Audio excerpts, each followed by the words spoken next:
Muchas gracias por su presencia. Como saben ustedes, la presentación de los conferenciantes está en manos de los coordinadores de los cursos y el profesor Rivero Ceballos presentará a la conferenciante. Pero yo no puedo sino tener mucho placer en saludarla. Con el Martinón padre nos hemos soportado casi durante 40 años, o sea que nos conocemos muy bien, somos de la misma quinta. No, perdón, yo soy de una quinta mayor, pero nos hemos entrecruzado muchas veces en el camino. Y de la segunda generación tengo mucha relación también, porque me parece que al hermano hasta le asistí el parto, o sea que los conozco de mucho. Muchas gracias por haber venido, enhorabuena por tu profesión y por tu carrera, y te presentará el profesor Rivero Ceballos. Buenas tardes. Bueno, seguimos con el curso, con el ciclo de conferencias sobre lo público, que para aquellas personas que no son habituales de los ciclos de conferencias de la Real Sociedad Económica Amigos del País de Tenerife, les diré que este ciclo sobre lo público es el 7º año que se produce o que lo organizamos, y que es un curso que con ese título genérico sobre lo público pues va rellenándose cada año con ciclos de conferencias particulares sobre algunos aspectos que consideramos que son interesantes para la vida económica, social y política de Canarias. Este año lo hemos dedicado a la Unión Europea, a la crisis de la Unión Europea. Nos preocupaba mucho la situación de la Unión Europea en estos últimos años y la deriva de la Unión Europea en estos últimos años. Y decidimos pues organizar un ciclo de conferencias que permitiera debatir, permitiera tener información sobre muchos aspectos de la Unión Europea, algunos de ellos conocidos, pero otros muchos que nos quedan muy lejos, a los que tenemos una profesión u otra, y que solamente por los medios de comunicación de vez en cuando tenemos acceso a esa información. Así que organizamos un ciclo de conferencias al que les invito a seguir viniendo, porque todavía quedan algunas conferencias, muchas conferencias, y terminará el 15 de enero, y creo que son del máximo interés.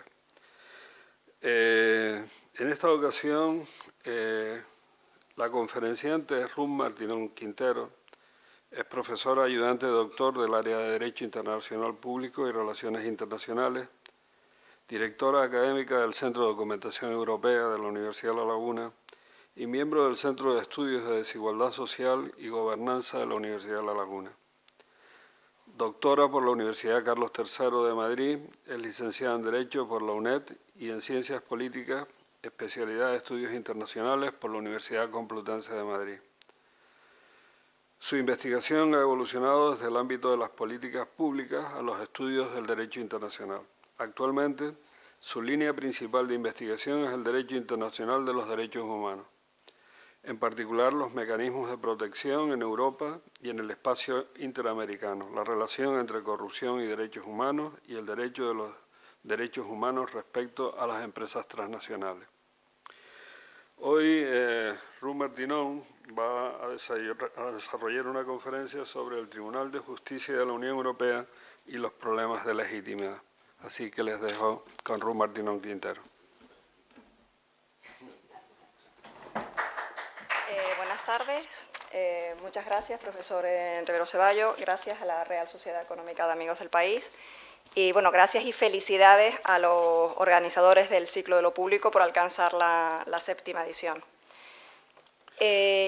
Yo les voy a hablar del papel del Tribunal de Justicia de la Unión Europea en la legitimidad o los problemas de legitimidad de la Unión Europea, en la medida en que considero que eso está relacionado o deberíamos relacionarlo con el proceso de crisis que vive actualmente la Unión Europea. En el sentido de que esta crisis, bueno, la Unión Europea ha vivido otras, por su dificultad de afrontar los desafíos con los que se encuentra, migración, refugiados, el auge de los nacionalismos, movimientos xenófobos, etcétera, puede verse en cierta medida compensada o se puede intentar luchar contra estos problemas de la Unión Europea en la medida en que logremos disminuir la desafección y los problemas de legitimidad que para la ciudadanía de los Estados miembros de la Unión Europea tiene esta organización internacional. Generalmente los problemas de legitimidad de la Unión Europea han estado vinculados a el papel pobre que hasta hace poco tenía el Parlamento Europeo en el proceso legislativo de la Unión Europea. Bueno, con independencia de que esto prácticamente se ha solventado a partir del Tratado de Lisboa, que entró en vigor en diciembre de 2009, que coloca al Parlamento y al Consejo en el mismo nivel en el proceso legislativo de la Unión Europea, yo he querido centrarme en otra institución, que es el Tribunal de Justicia de la Unión Europea, porque considero, por lo que les voy a explicar, que también puede tener una incidencia muy importante en la mayor o menor legitimidad de toda la Unión Europea, aparte de la legitimidad del propio tribunal. Antes de adentrarme en la parte más importante de mi argumentación, quiero explicar qué es el Tribunal de Justicia de la Unión Europea y por qué, por tanto, puede ser tan importante de cara a la legitimidad de la organización. El Tribunal de Justicia es la encarnación del Poder Judicial desde el principio, desde el nacimiento de las comunidades europeas en los años 50. Es decir, ya está en el Tratado de la SECA, por el que se crea la organización, la Comunidad Europea para el Carbón y el Acero, y también en los tratados de creación de la Comunidad Europea de la Energía Atómica y en la Comunidad Económica Europea. ¿Por qué? Porque estos tratados, al crear estas organizaciones internacionales, creaban unas instituciones que eran capaces de crear derecho. Y, por tanto, parecía lógico que existiese un tribunal que ejerciese la función jurisdiccional respecto al respeto de ese derecho, ¿no? Al respeto y la interpretación de ese derecho. Por tanto, el Tribunal de Justicia tiene la función de garantizar pues, el respeto, básicamente, de los tratados, que es la norma fundamental de la Unión Europea. Porque, de hecho, la aplicación o la jurisdicción cotidiana del derecho de la Unión Europea la hacen los jueces y los tribunales de los Estados miembros.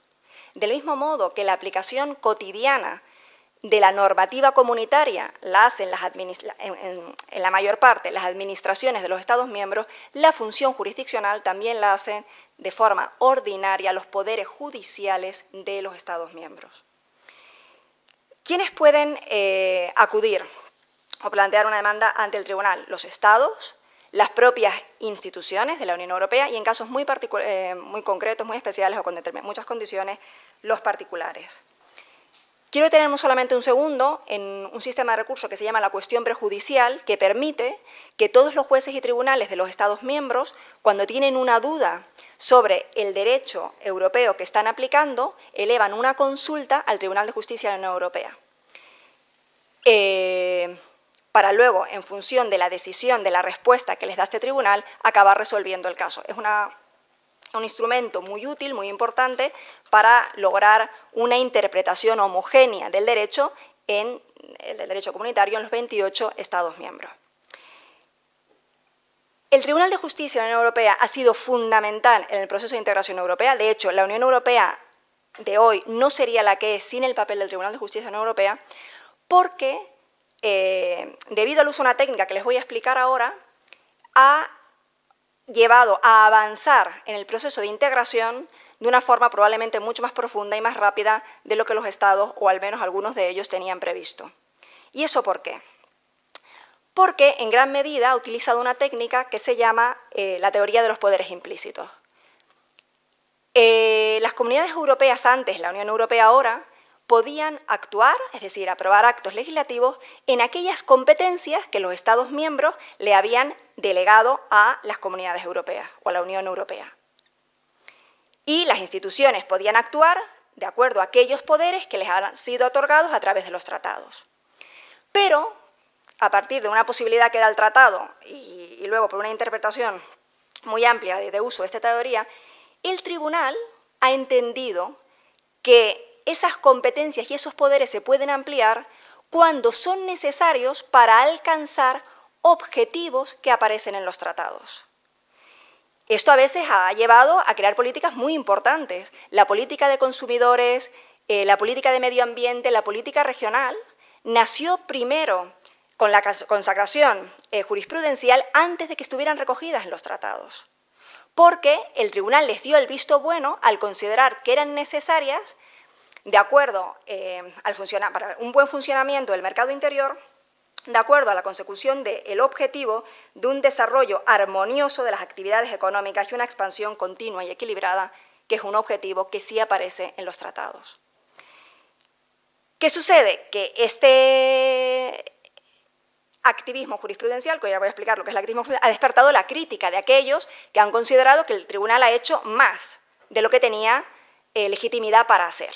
Entonces, estados, tribunales nacionales y especialmente los Länder alemanes han criticado este exceso de actividad del tribunal, en el sentido que les voy a explicar ahora, que es lo que se llama activismo judicial. En principio, nosotros entendemos, y también el derecho de la Unión Europea, que los tribunales han de limitarse a aplicar el derecho, es decir, a elegir la norma con la que van a resolver el conflicto e interpretarla, pero no crear derecho. Desde el momento que estuviesen creando derecho, estarían extralimitándose. El problema es que muchas veces es difícil saber cuándo pasamos de una cosa a la otra, cuándo hemos acabado con la interpretación y estamos creando derecho. Cuando hacemos eso, estamos incurriendo en activismo judicial. Como ningún ordenamiento jurídico está completamente carente de lagunas, es muy fácil que los tribunales de una forma u otra acaben haciendo esta actividad. Pero solamente le vamos a llamar activismo judicial cuando lo que hacen no nos gusta. Es decir, la expresión activismo judicial es peyorativa. ¿Por qué? Porque al final las decisiones judiciales son derechos, es decir, en principio son legalmente válidas. Y por tanto, si esa decisión judicial es acorde a nuestros valores y a nuestros intereses, la vamos a considerar legítima y solamente la vamos a tachar de activismo judicial si no nos gusta. Pues bien, lo que yo les voy a contar hoy, de lo que les voy a hablar es de determinados problemas de la Unión Europea que han llevado a algunos a tachar la actividad del tribunal de activismo judicial y lo han utilizado o se podría utilizar para deslegitimar al propio tribunal y a todo el proceso de integración europea. En concreto, les voy a hablar del Brexit, es decir, del proceso de activación del artículo 50 del Tratado de la Unión Europea por el Reino Unido, después de que en junio de 2016 los británicos decidieran en referéndum la salida de la Unión Europea. En segundo lugar, unos problemas que existen y cómo los ha resuelto el tribunal en relación a el concepto de ciudadanía europea y la creación y el funcionamiento del mercado interior. Y por último, el tratamiento de los derechos fundamentales en el ámbito de la Unión Europea. Primer caso, el Brexit. Aunque es verdad que el Tribunal de Justicia de la Unión Europea no fue un tema estrella en la campaña del referéndum, del 23 de junio de 2016, lo cierto es que es un tema que siempre ha estado presente en toda esta discusión. En noviembre de 2015, el primer ministro David Cameron envió una carta a Donald Tusk, que es el presidente del Consejo Europeo, en el que pedía reformular la relación entre el Reino Unido y la Unión Europea para así intentar convencer a los británicos de que no votaran no al Brexit en un referéndum que él mismo iba a convocar. De esos 4 temas, uno es la soberanía. Y básicamente lo que pedía David Cameron es que se excluyera al Reino Unido de la obligación que aparece como un objetivo del preámbulo del Tratado de la Unión Europea de seguir avanzando en una unión cada vez más estrecha entre los pueblos de Europa. ¿Por qué? Porque, como pueden imaginar, este objetivo es usado frecuentemente por el Tribunal de Justicia de la Unión Europea para hacer interpretaciones pro seguir con la integración, pro seguir avanzando hacia una integración más profunda. De hecho, las conclusiones con las que el Consejo Europeo respondió al Reino Unido intentando, insisto, disuadir a los británicos de salir de la Unión Europea, dijeron expresamente: las referencias hechas en los tratados y sus preámbulos al proceso creador de una unión cada vez más estrecha entre los pueblos de Europa no constituyen una base jurídica para ampliar el ámbito de aplicación de cualquier disposición de los tratados o del derecho derivado de la Unión Europea. Tampoco deberían servir para apoyar una interpretación extensiva de las competencias de la Unión o de los poderes de sus instituciones con arreglo a lo establecido en los tratados. Como al final los británicos decidieron salir de la Unión Europea, esta decisión no ha entrado en vigor, ¿de acuerdo? Este acuerdo ha entrado en vigor porque así se estableció que sería de esa forma. Lo cierto es que actualmente en las negociaciones Theresa May sigue insistiendo que una de sus líneas rojas sería garantizar que el Tribunal de Justicia no volvería a pronunciarse sobre ninguna cuestión del Reino Unido. Esto prácticamente, bueno, no es factible, ¿no? Cualquiera que excepto que asumiese renunciar, que asumiese el que dejaba de tener cualquier tipo de relación con la Unión Europea después del Brexit, ¿no? Lo cual en realidad es absolutamente imposible. En cualquier caso, aunque es cierto que esto no es un elemento fundamental del Brexit, ¿no? Absolutamente fundamental, y de hecho el Reino Unido siempre desde el principio ha tenido una relación ambivalente y distante con la Unión Europea, y su relación está llena de excepciones jurídicas a través de protocolos en los tratados, ¿vale? Pero aún así es cierto que el papel del tribunal se ha utilizado como arma arrojadiza por los Tories británicos en incentivar la desafección hacia la Unión Europea. Hasta aquí el primer tema, el Brexit. Segundo tema, ciudadanía y mercado interior. En 1992, el Tratado de Maastricht, el Tratado de la Unión Europea, creó una institución nueva, la ciudadanía de la Unión Europea. Con ella se intentaba y se hizo dotar a los ciudadanos de la Unión Europea con unos derechos cívico-políticos que habrían de sumarse a los derechos económicos que ya les reconocían los tratados constitutivos, ¿vale? Los tratados de los años 50. ¿Por qué se hizo eso? Precisamente porque se tenía conciencia de que había un malestar generalizado, o al menos en gran parte de la población europea, respecto a la Unión Europea. Y esto era una forma de recuperar a los ciudadanos, situándolos como uno de los objetivos claros del proceso de integración. Pues bien, uno de esos derechos de la ciudadanía son muchos, ¿vale? Tal vez los que han tenido mayor fama es pues el de sufragio activo y pasivo en las elecciones municipales y en las elecciones al Parlamento Europeo de todos los ciudadanos de la Unión Europea en cualquier estado de la Unión Europea, la protección diplomática y consular por un estado del no nacional, pero sí de otro estado de la Unión Europea, etc. Pero de lo que yo me voy a centrar ahora es la libertad de circulación y los derechos de protección social, en primer lugar, y en segundo lugar, los derechos de los trabajadores desplazados, que luego explicaré lo que es. Respecto al primer tema, el derecho de libre circulación y residencia, originalmente, estaba concebido solamente para las personas como sujetos económicos, como trabajadores, como empresarios, como alguien que quería realizar una prestación de servicios en otro estado o quería crear un negocio en otro estado. Y el derecho comunitario sobre protección social se limitaba a la coordinación de los sistemas de seguridad social de los Estados miembros para que no hubiese problemas de todos estos trabajadores que iban de un estado a otro. En el 1990 es verdad que el Consejo amplió esta libertad también para sujetos no económicos, como eran los jubilados, los pensionistas y los estudiantes, siempre y cuando mostrasen tener recursos suficientes, seguro médico para que no supusiesen una carga al estado de acogida, de destino. Pero con el concepto de ciudadanía, en principio parecía que esta libertad de circulación y residencia pasaba a ser un derecho de todo ciudadano de la Unión Europea, también de los no económicamente activos. De forma que se extendía el principio de no discriminación por razón de nacionalidad a más ámbitos de los tratados.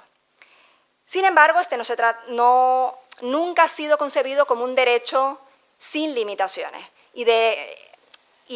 al estar regulado con conceptos jurídicos abstractos que le daban mucho margen de interpretación al tribunal, como lo que les acabo de decir ahora de carga excesiva, cuando supone una carga excesiva, también que se consideraba beneficios o prestaciones sociales, también el concepto de, incluso el de sujeto económicamente activo.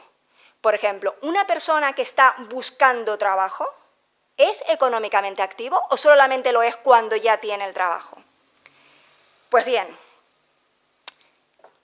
el problema de interpretación que sobre todo se ha dado con los sujetos no económicamente activos que solicitan prestaciones sociales en un estado del que no son nacionales y en el que llevan más de 3 meses, porque está claro que si llevan menos de 3 meses no tienen derecho a pedirlas, ¿vale? Entonces, que lleven más de 3 meses, el tribunal ha variado mucho su jurisprudencia.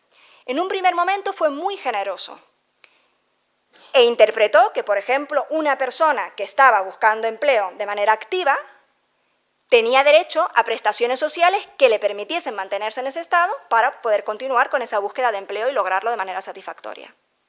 E incluso si eso no era así, permitió el que se demostrase que existían vínculos sociales potentes entre ese ciudadano y el estado de acogida. Sin embargo, esa jurisprudencia acabó derivando en una jurisprudencia mucho más restrictiva en la que prácticamente ha limitado el derecho de libre circulación y los derechos de protección social a los sujetos que son económicamente activos. En un intento claro de poner freno a lo que se ha llamado turismo social o turismo de pobreza, que son aquellos que han intentado ejercer sobre todo ciudadanos de los países del este de Europa recientemente incorporados a la Unión Europea en los estados más ricos, principalmente Alemania, Suecia, Francia, etc. Quienes han denunciado esta deriva tan restrictiva de la jurisprudencia del Tribunal de Justicia han venido a decir que si el tribunal confirma esta interpretación prácticamente vacía de contenido cívico-político el concepto de ciudadanía en este sentido y coloca a los ciudadanos de los Estados miembros prácticamente en la misma situación que un ciudadano de un Estado tercero, es decir, un extracomunitario, a la hora de lograr este tipo de derechos. El segundo problema en el que el tribunal se ha pronunciado y, en mi opinión, puede acabar afectando a la legitimidad de la Unión Europea, se refiere a los derechos de los trabajadores desplazados. ¿Quiénes son estos? En una sentencia de 1990, el Tribunal de Justicia de la Unión Europea permitió que, haciendo uso de la libre prestación de servicios, una empresa de un Estado que quiere prestar servicios en otro Estado podía llevarse consigo sus trabajadores, si bien obligaba a que a esos trabajadores se les aplicase el derecho del trabajo del Estado de destino, ¿no? Con lo cual lograba un equilibrio entre la libre prestación de servicios y la libre circulación de trabajadores, a la cual el artículo 45 del Tratado de la Unión Europea les garantiza los mismos derechos que los nacionales de ese Estado, obviamente sin ningún tipo de discriminación por razón de nacionalidad. Sin embargo, esta jurisprudencia también cambió. ¿Y por qué cambió? A través de la interpretación de una directiva. El Consejo en el año 96 aprueba una directiva en la que dice que estos trabajadores desplazados, no se precisa por cuánto tiempo, pero se supone que no de forma permanente, sino solo de cara a prestar ese servicio, se les debería aplicar el derecho laboral del estado de acogida en determinados aspectos. Salario mínimo, periodos de descanso, vacaciones anuales y cuestiones de seguridad e higiene.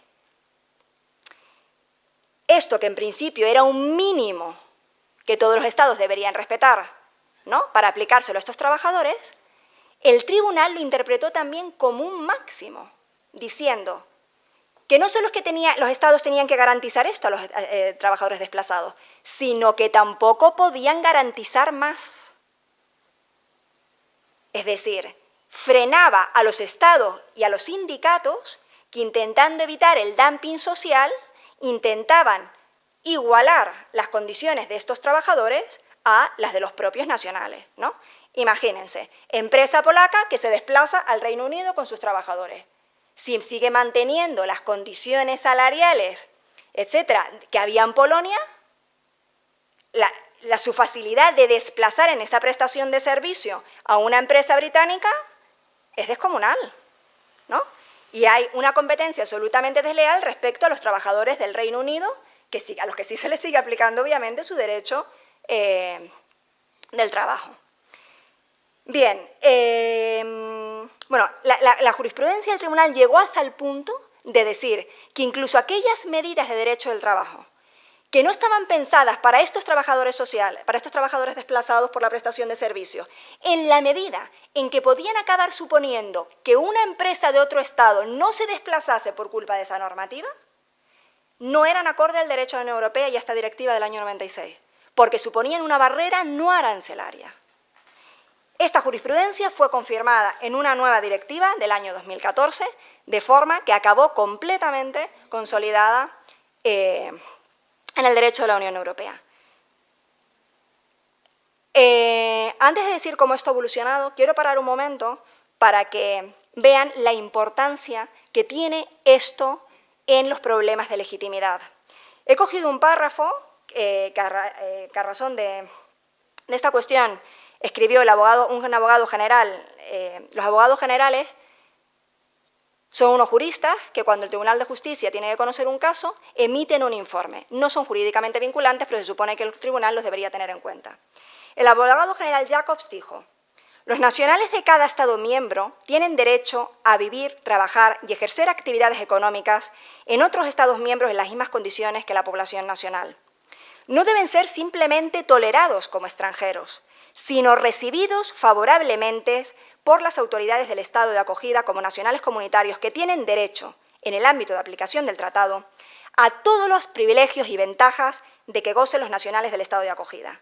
Ningún otro aspecto del derecho de la Unión afecta al individuo más directamente ni hace más por fomentar el sentido de identidad común y destino compartido, sin el cual la unión cada vez más estrecha entre los pueblos europeos, proclamada en el preámbulo del tratado, sería un eslogan vacío. Imagínense trabajadores británicos viendo cómo vienen trabajadores polacos a trabajar por mucho menos. Trabajadores polacos que ven cómo son utilizados para trabajar por mucho menos en otro Estado de la Unión Europea. Es decir, este principio de no discriminación parece absolutamente básico para permitir que los ciudadanos tengan una conciencia europea más allá de su condición de factor productivo. Bueno, lo cierto es que esta interpretación, que por cierto no tiene apoyo literal en los tratados, ha sido tan denunciada que en marzo de 2017 la Comisión introdujo una propuesta de reforma de estas directivas, sobre todo en dos ámbitos, en el sentido de acotar en el tiempo hasta cuándo se es trabajador desplazado, diciendo que una vez que esos trabajadores lleven más de 2 años en el nuevo Estado, habría que aplicarles ya todo el derecho laboral del Estado de acogida, y en segundo lugar, hacer que la igualación no se refiriese al mínimo salarial, sino a la remuneración, de forma que 2 trabajadores por el mismo trabajo tuviesen la misma remuneración de manera efectiva. En cualquier caso, creo que aunque esta reforma salga adelante, toda esta concepción que ha defendido el Tribunal de Justicia de la Unión Europea incide profundamente en su legitimidad y en el de la propia Unión Europea en la medida en la que ha objetivado a los ciudadanos de la Unión Europea. ¿Por qué razón? Porque en la medida en que ha dado primacía a la libertad de prestación de servicios respecto a los derechos del trabajo, ha convertido al trabajador desplazado en un factor productivo más. Es decir, a la empresa que se traslada para prestar unos servicios en otro Estado, se traslada con camiones, con maquinaria, con herramientas y con trabajadores que son otro factor productivo, no son ciudadanos con igualdad de derechos que los otros ciudadanos de otro Estado miembro al que van a ir a realizar el trabajo.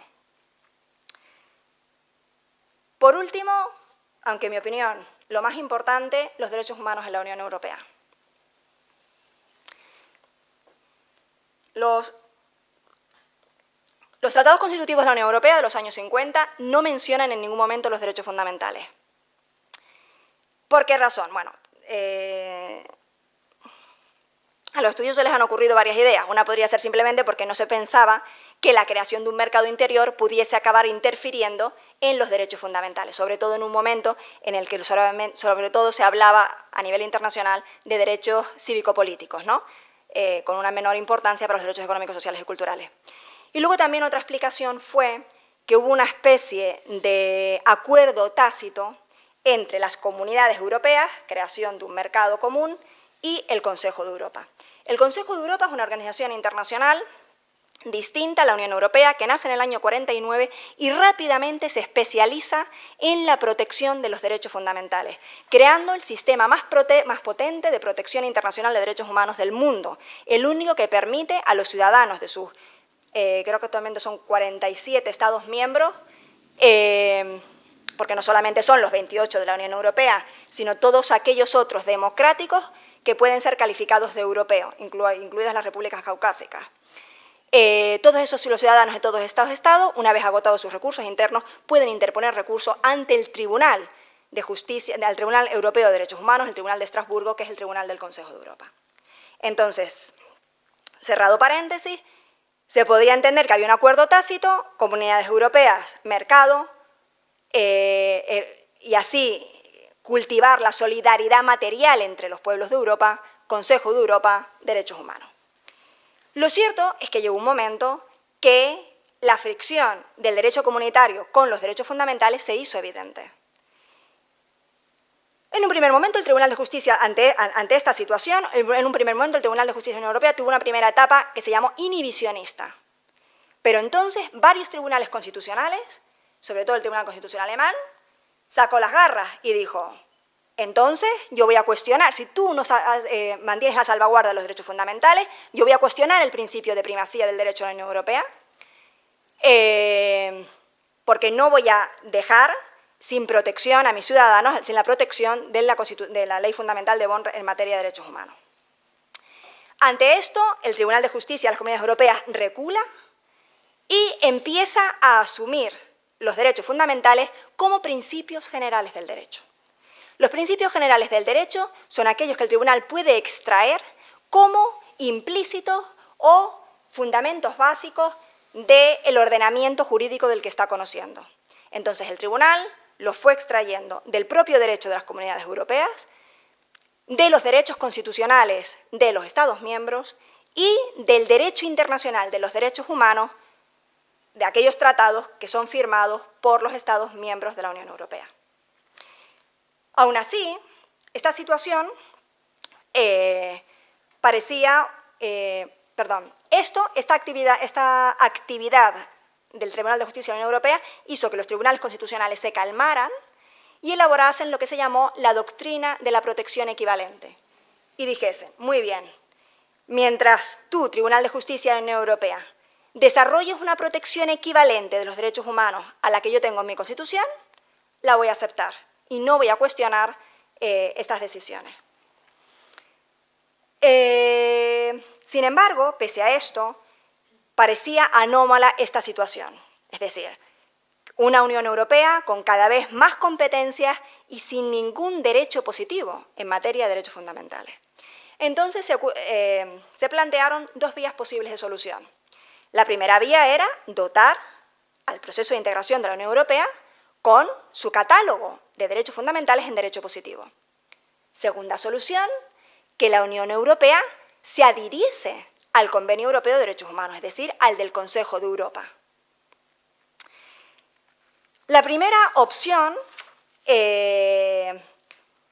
tuvo una salida cuando en Niza, en el año 2000, se aprueba la Carta de Derechos Fundamentales de la Unión Europea, si bien esta carta no tuvo valor jurídicamente vinculante hasta el Tratado de Lisboa, en la medida en que el Tratado de Lisboa dijo que la Carta pasaba a tener el mismo rango jurídico que los tratados, ¿vale? Es decir, pasa a ser como la parte dogmática de una Constitución europea, que serían los tratados.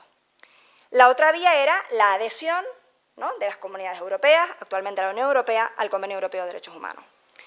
En ese sentido, se le consultó al Tribunal en 1996 si, haciendo uso de la doctrina de los poderes implícitos que les explica antes, se podía deducir que los derechos fundamentales estaban implícitos en los tratados y, por tanto, eso era fundamento suficiente para que las comunidades se adhirieran al Convenio Europeo de Derechos Humanos. El Tribunal, en un escueto dictamen, dijo no, que era necesario un fundamento explícito, expreso en los tratados. Debido a ello, el Tratado de Lisboa, en el artículo 6.2, recoge expresamente que la Unión se adherirá al Convenio Europeo para la Protección de los Derechos Humanos y de las Libertades Fundamentales, el convenio del Consejo de Europa. Obedeciendo este mandato, la Unión Europea y el Consejo de Europa se ponen a negociar un preacuerdo para esta adhesión. El propio Consejo de Europa modificó su propio tratado para poder admitir a una organización internacional, porque en principio solamente estaba concebido para admitir estados. Bien, una vez que ese preacuerdo se finaliza, se vuelve a consultar al Tribunal de Justicia de la Unión Europea. El Tribunal vuelve a decir que no, pero esta vez con un dictamen inmenso y muchos y algunos muy obtusos argumentos jurídicos. Pero yo creo que para hoy los podemos reconducir todos a la idea de que el Tribunal de la Unión Europea no iba a permitir que otro tribunal le controlase en materia de derechos humanos, con el argumento del principio de autonomía, elaborado desde los años 60 por el Tribunal, del ordenamiento jurídico de la Unión Europea. La mayor parte de la doctrina se ha escandalizado, es decir, esto ya no es autonomía, esto es autarquía. Si los estados, que son los soberanos, en los que de verdad reside la soberanía última, han aceptado someterse a la jurisdicción del Tribunal Europeo de Derechos Humanos, ¿cómo no lo vas a hacer tú, Unión Europea, cuando además nosotros, estados, te hemos dado la orden de que lo hagas? Este probablemente es, en mi opinión,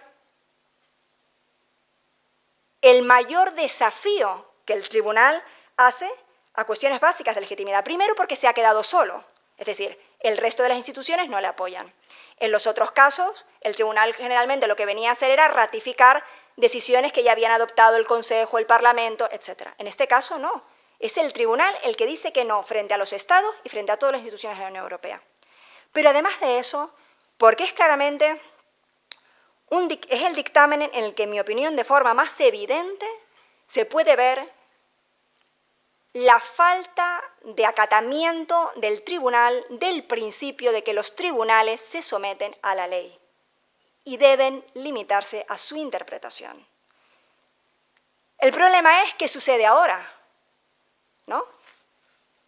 Hasta este dictamen había una relación muy cordial entre el Tribunal de Justicia de la Unión Europea y el Tribunal de Estrasburgo. ¿Por qué? Porque el Tribunal de Justicia de la Unión Europea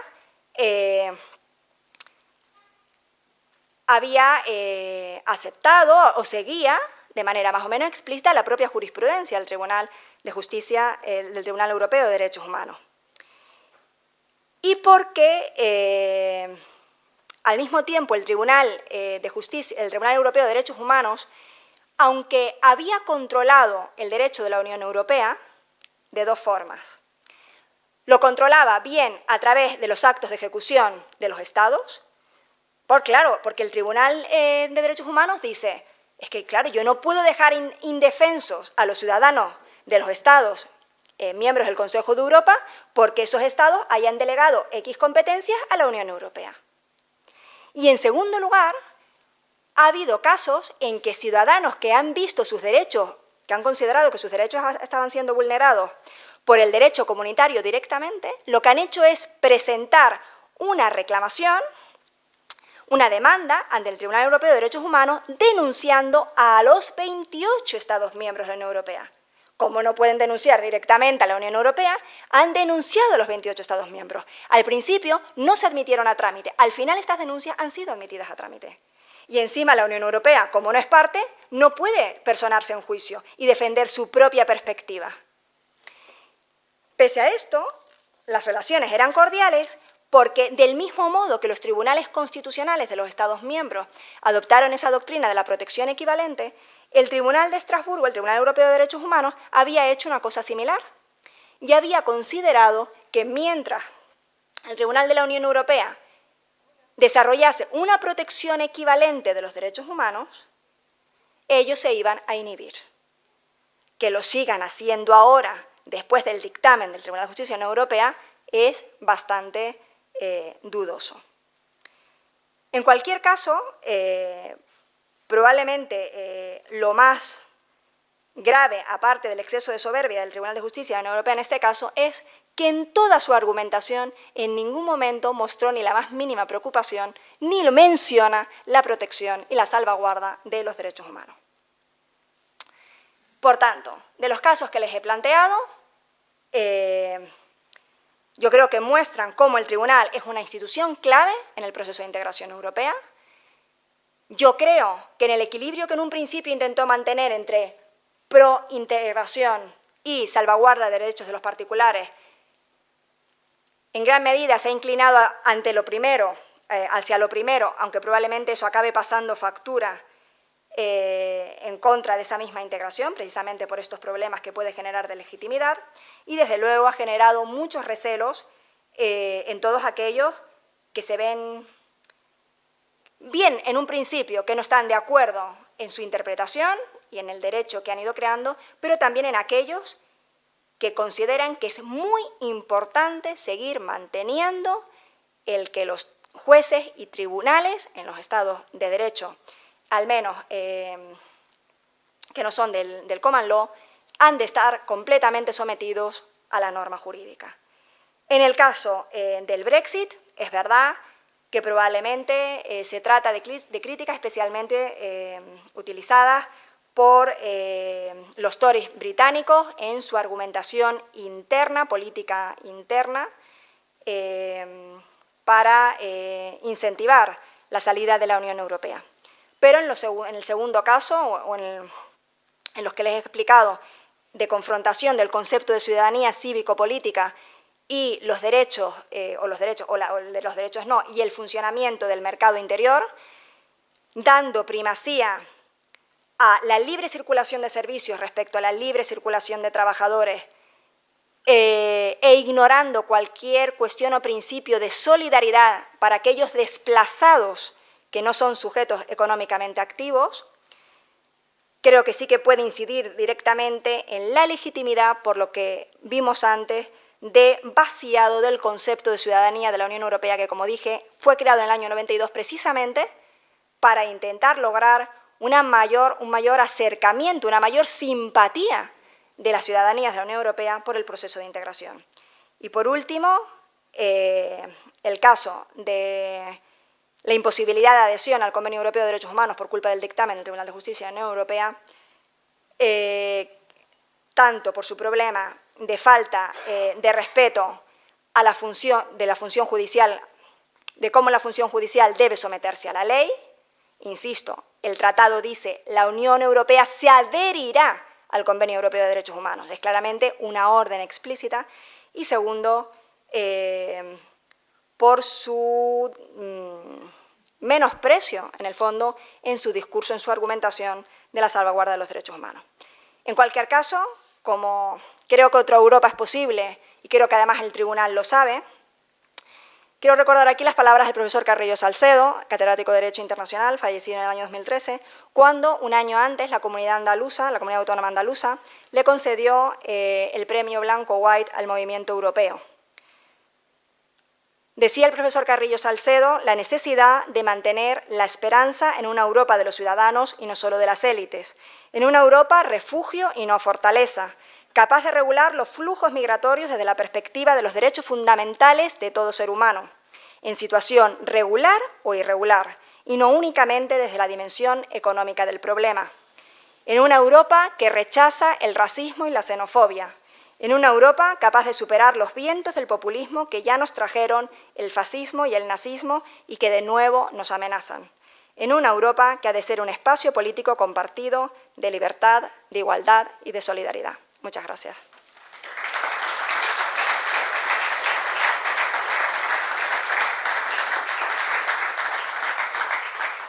Pues, Bueno, como es tradición, vamos a iniciar un turno de palabras hasta las 8:30 como máximo.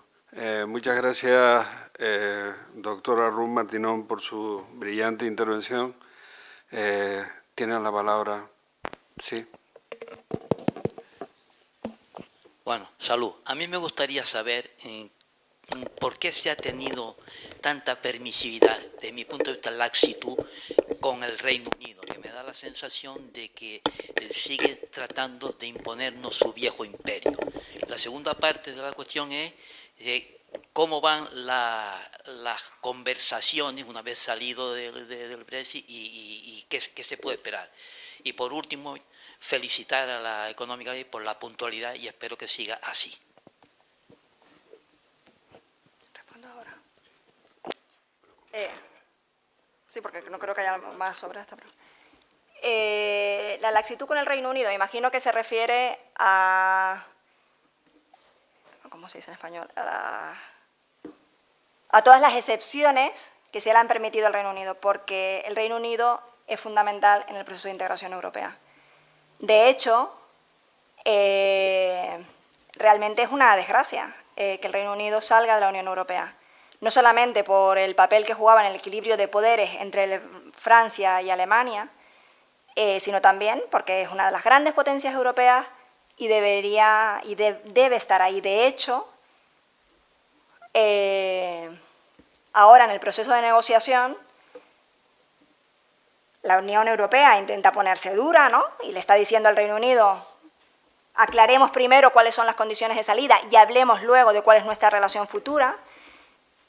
Pero yo creo que saben que, igual que el Reino Unido necesita la Unión Europea necesita al Reino Unido. Y no solamente por cuestiones económicas, por cuestiones de mercado, también por cuestiones políticas.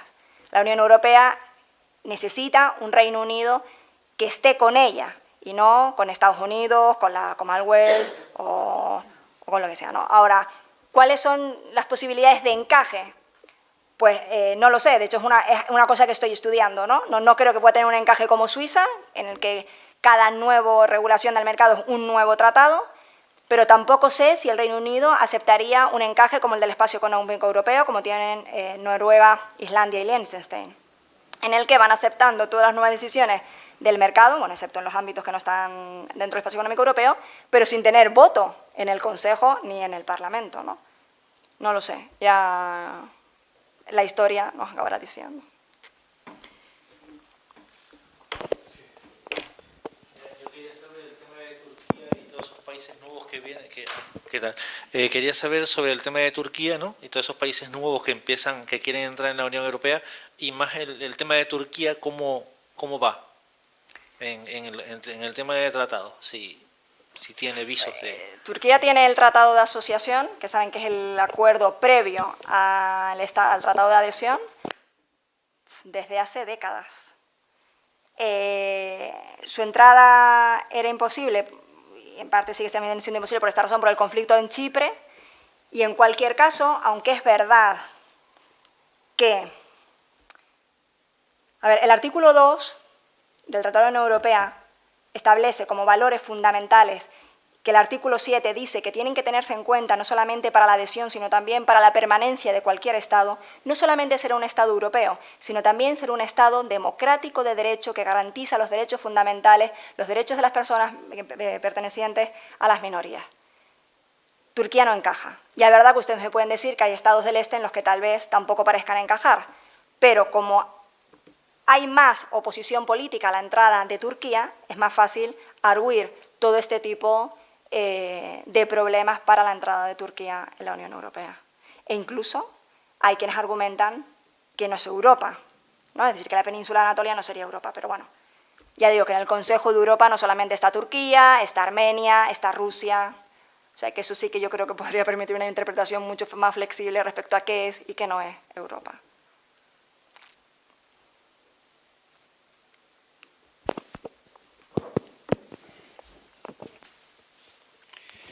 Muchas gracias por su exposición.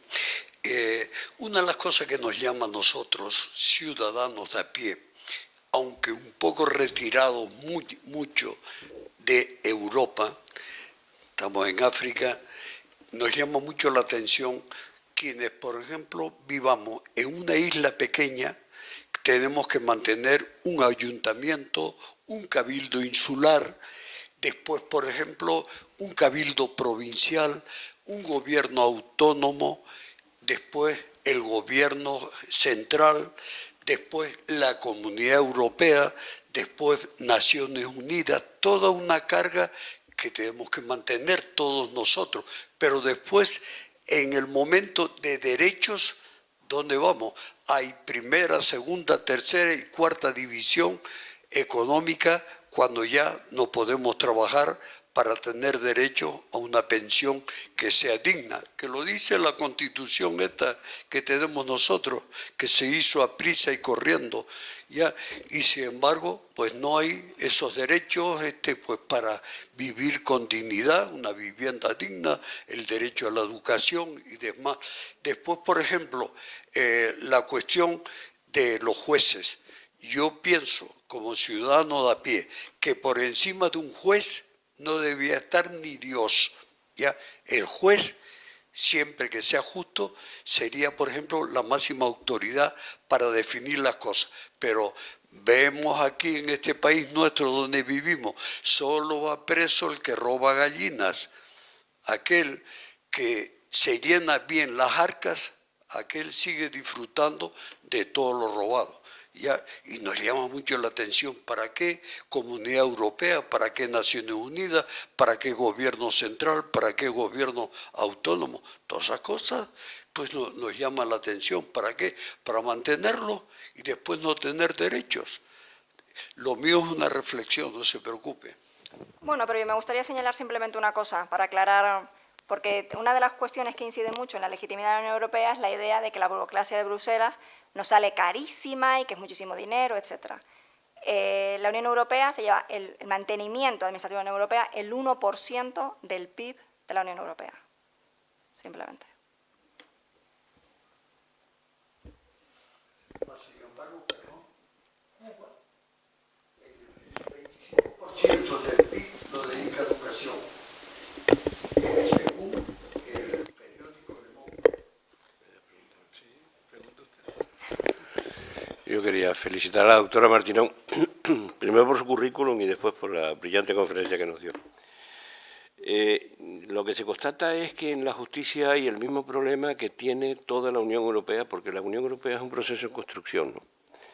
Y aquí hay un debate entre las soberanías nacionales y el ceder la soberanía nacional a una estructura supranacional.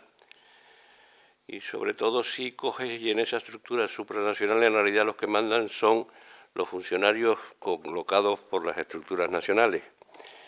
Y ahí veo que en justicia está pasando lo mismo y en unas veces al revés, que como contabas el último caso donde el tribunal no se quiere someter a lo que le dicen las naciones. Y lo mismo, yo creo que hay que tener, yo personalmente opino que hay que tener mucha paciencia porque lo que es bueno es que se construya Europa.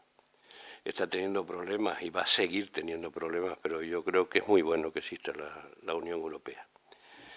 Después contaste algunas cosas que a mí se me plantean dudas porque cada uno en su terreno.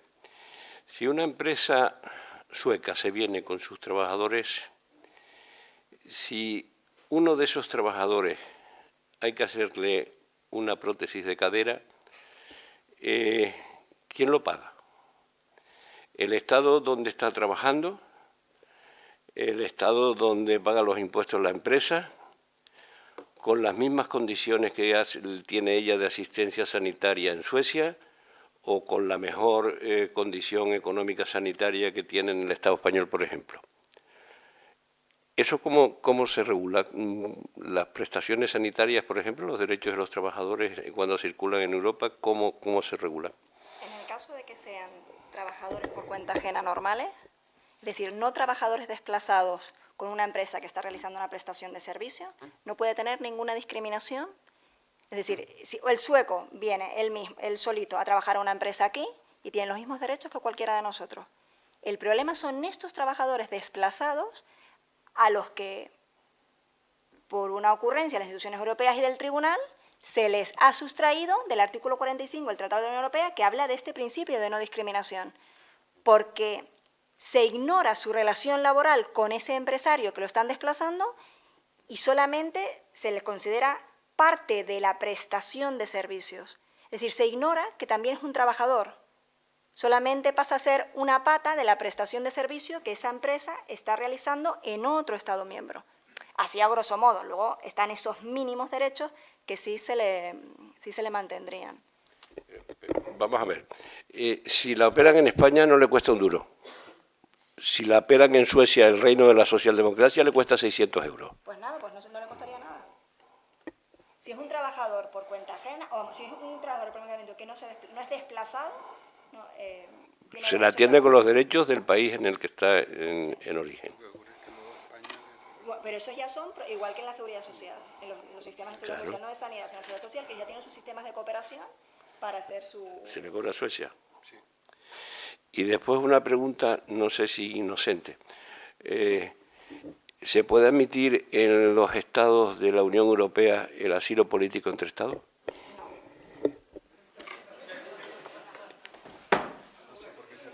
No, pero tiene relación con lo que estaba diciendo antes. Si estamos diciendo que para ser Estado miembro de la Unión Europea y que no se nos castigue con el artículo 7, que es con lo que se ha intentado castigar a Polonia y a Hungría, tenemos que ser Estados democráticos de derecho en el que estén no solamente reconocidos, sino garantizados todos los derechos fundamentales, incluidos los de los miembros, no los de las minorías, sino de las personas pertenecientes a minorías, es imposible que pueda haber persecución política que dé lugar al derecho de asilo.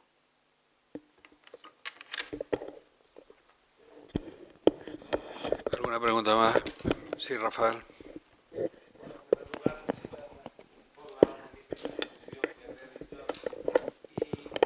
Tratándose del tribunal, a mí me gustaría saber, y esto le daría respecto a la legitimidad, su funcionamiento, es decir, cuánto tiempo, por ejemplo, tarda en dictar sus sentencias o el proceso en desarrollarse, cómo se realiza la ejecución de la sentencia, si es fácil, si tiene problemas dentro de los distintos estados, en fin, un poco lo que es el funcionamiento del tribunal.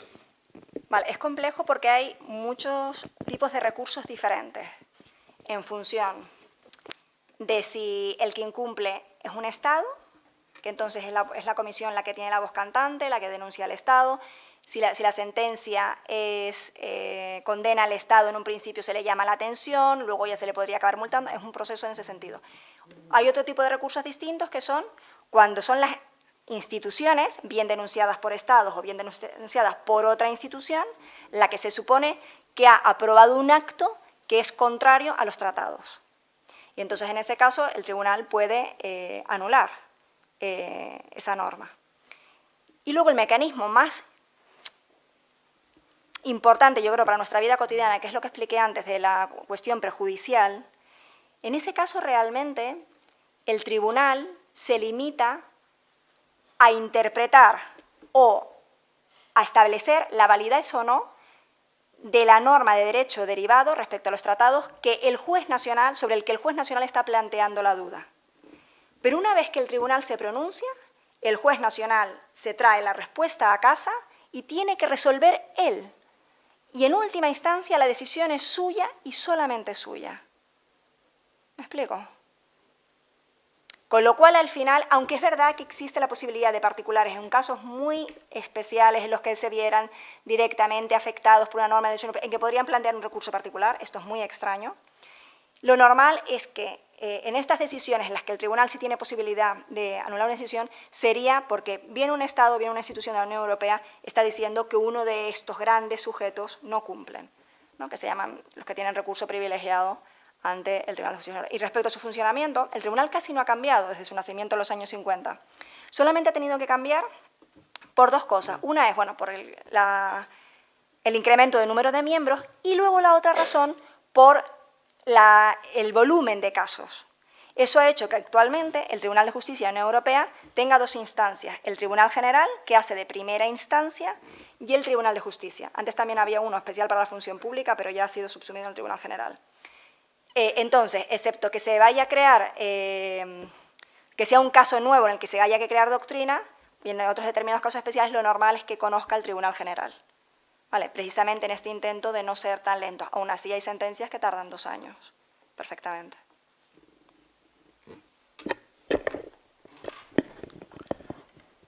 Me gustaría conocer su opinión sobre la actuación del tribunal en la sentencia del diciembre del 2015 en relación con Mayotte y el artículo 349, si es que tienes opinión, porque lo más me dice que no la tienes, ¿no? Bueno, dice que se la repita, que a lo mejor.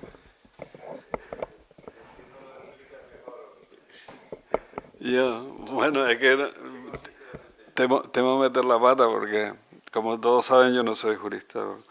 Bueno, hay una vieja disputa en relación con el artículo 349, que es el de las regiones ultraperiféricas en el tratado, ¿no?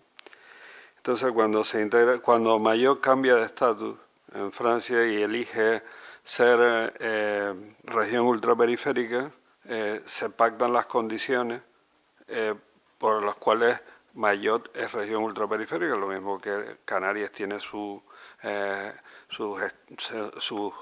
cuestiones especiales, pues se pacta con Mayotte. Esto lo considera un exceso la Comisión Europea y entonces pleitea el asunto.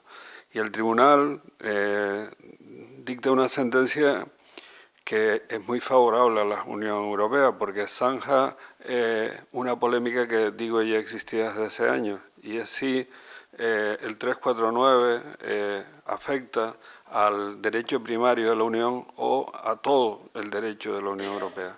Y el tribunal, taxativamente, una sentencia muy clara y muy explícita, dice que afecta a todo el derecho de la Unión Europea.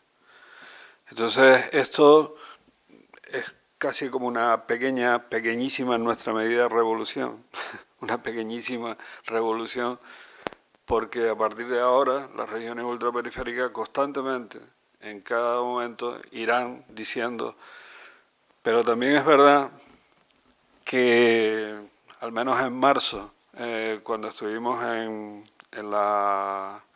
el foro de regiones ultraperiféricas, los funcionarios de la comisión se les notaba que estaban absolutamente incómodos con este asunto y constantemente, en mi opinión, más que veladamente, hacían referencia a que cuidado porque a lo mejor en un futuro tratado desaparecía el 349. O sea que no lo decían así tan crudamente como yo lo he dicho, pero bueno, a buen entendedor, creo que pocas palabras bastan. No, esto era lo que... Entonces, por eso le decía a Ruth cuál era su impresión y el alcance que podía tener y hasta dónde nos tenemos que autolimitar para no generar un enfrentamiento. ¿Lo he explicado bien? Es un ejemplo precioso del poder del tribunal. Del poder del tribunal, por eso. En este caso no decimos que hay activismo porque nos favorece.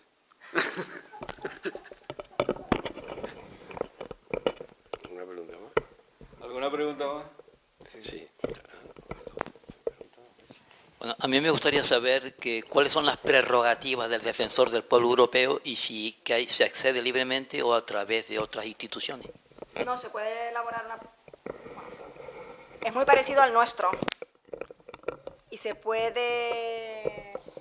Es muy parecido al nuestro y trata de garantizar el buen funcionamiento de la administración que supone la Unión Europea, y se puede elevar una denuncia en cualquier lengua de los Estados miembros directamente al actualmente defensora del pueblo, es una mujer.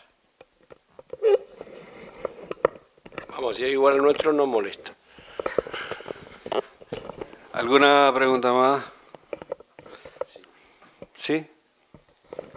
Sí, que le solicite al director que compren un micrófono más, porque como se sienta aquí no está pasando. Y uno que se sostenga. Un micrófono sostenible.